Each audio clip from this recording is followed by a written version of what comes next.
Welkom tot vandag se lesing oor handelsmerkbesluite, spesifiek gefokus op handelsmerk. In vandag se dinamiese mark moet handelsmerke ontwikkel om relevant en mededingend te bly.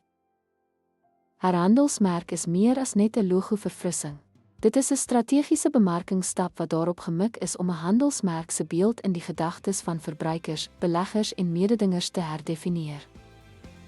Daar is verskeie redes waarom 'n maatskappy kan kies om te herhandel. Een belangrike dryfveer is 'n veranderende marklandskap waar verbruikersvoorkeure en bedryfstendense verander. Nog 'n rede vir herhandelsmerk is die ontwikkeling van handelsmerkwaardes. Soos 'n maatskappy se kernwaardes en missie mettertyd verander, help herhandelsmerk om hul identiteit met huidige waardes in lyn te bring. Negatiewe handelsmerkpersepsie kan ook herhandeling noodsaak.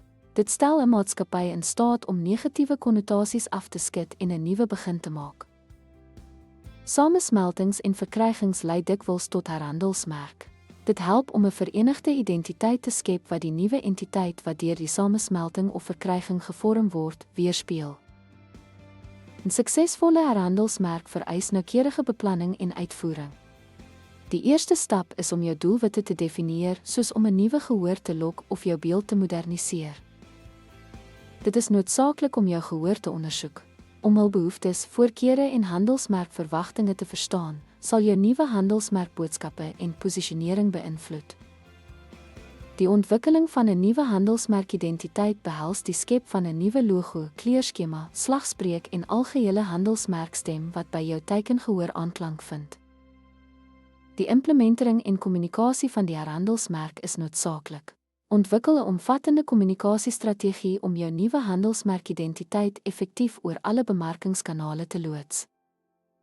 Herhandelsmerk kan 'n kragtige instrument vir groei en herlewing wees. Dit help om 'n nuwe en verbeterde handelsmerkervaring vir alle belanghebbendes te skep.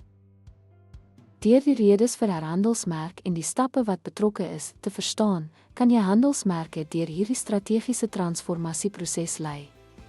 Dankie dat jy vandag aangesluit het lesing.